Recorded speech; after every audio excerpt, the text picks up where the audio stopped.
Hello friends, എല്ലാവർക്കും നമസ്കാരം. നമ്മുടെ ചാനലിലേക്ക് സ്വാഗതം. അപ്പോൾ ഇന്ന് വന്നിട്ടുള്ളത് പാവയ്ക്ക വെച്ചിട്ടുള്ളൊരു കറിയുടെ റെസിപ്പി ആയിട്ടാണ്.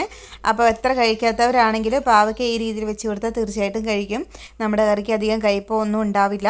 അപ്പോൾ നിങ്ങൾക്ക് ഇന്നത്തെ ഈ വീഡിയോ ഇഷ്ടപ്പെടുവാണെങ്കിൽ ലൈക്ക് ചെയ്യണം, ഷെയർ ചെയ്യണം. അതുപോലെ കണ്ടുകൊണ്ടിരിക്കുന്ന ആരെങ്കിലും ഉണ്ടെങ്കിൽ സബ്സ്ക്രൈബ് ചെയ്തൊന്ന് സപ്പോർട്ട് ചെയ്യണം കേട്ടോ. അപ്പോൾ നമുക്കിതെങ്ങനെ തയ്യാറാക്കുന്നതെന്ന് നോക്കാം. അതിനുവേണ്ടി ഒരു പാവയ്ക്ക എടുത്തിട്ടുണ്ട്. ഇനി അതൊരു അരമണിക്കൂർ ഉപ്പും മഞ്ഞൾപ്പൊടിയും ഉള്ള വെള്ളത്തിൽ മുക്കി വെച്ചിട്ട് അതിന് ശേഷം അരമണിക്കൂറിന് ശേഷം ഇതുപോലെ അരിഞ്ഞെടുക്കണം. എന്നിട്ട് അതിനകത്ത് കുരു എല്ലാം കളയണം. കുരു കളഞ്ഞില്ലെങ്കിൽ നമ്മുടെ കറിക്ക് കയ്പുണ്ടാകും കേട്ടോ. ഇനി അതിലേക്ക് ഒരു സവാള വേണം, പച്ചമുളക് വേണം, കറിവേപ്പില വേണം.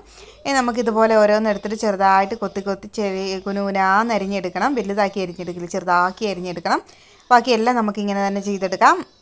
അപ്പോൾ ഞാനിവിടെ പാവയ്ക്കെല്ലാം ചെറുതാക്കി അരിഞ്ഞെടുത്തിട്ടുണ്ട്. ഇനി അതിലേക്ക് 1/4 ടീസ്പൂൺ മഞ്ഞൾപ്പൊടി, പാകത്തിന് ഉപ്പും കൂടെ ചേർത്തിട്ട് കൈയൊക്കെ കഴുകി വൃത്തിയാക്കിയതിന് ശേഷം ഒന്ന് ഇളക്കി നല്ലോണം കുഴച്ച് കൊടുത്തിട്ട് ഇനി നമുക്കതൊന്ന് പിഴിഞ്ഞെടുക്കണം. നമുക്ക് ആ നീര് വേണ്ട, പിഴിഞ്ഞെടുക്കാം. അപ്പോൾ ഞാനിവിടെ ഇങ്ങനെ എടുത്തിട്ടുണ്ട്. ഇനി അതിലേക്ക് തേങ്ങയും ചേർത്തിട്ട് കറിവേപ്പിലയും പച്ചമുളകും ഉള്ളി എല്ലാം അരിഞ്ഞെടുക്കണം. ഇനി ഒരു ചട്ടി വെച്ച് കൊടുത്തിട്ട് അതിലേക്ക് കടുക് പൊട്ടിച്ചിട്ട് നമ്മൾ അരിഞ്ഞ് വെച്ചിരിക്കുന്ന പാവയ്ക്കയെല്ലാം ചേർത്ത് കൊടുത്ത് അടച്ച് വെച്ച് വേവിക്കാം. ഇപ്പോൾ നമ്മുടെ പാവയ്ക്കയെല്ലാം ഇവിടെ റെഡി ആയിട്ട് വന്നിട്ടുണ്ട്, നല്ല വെന്ത് വന്നിട്ടുണ്ട്. അപ്പോൾ വളരെ പെട്ടെന്ന് തയ്യാറാക്കി എടുക്കാൻ പറ്റും, അധികം ഓയിലിൻ്റെ ആവശ്യമൊന്നുമില്ല. അപ്പോൾ നിങ്ങളും ഈ രീതിയിലൊന്ന് തയ്യാറാക്കി നോക്കണം കേട്ടോ.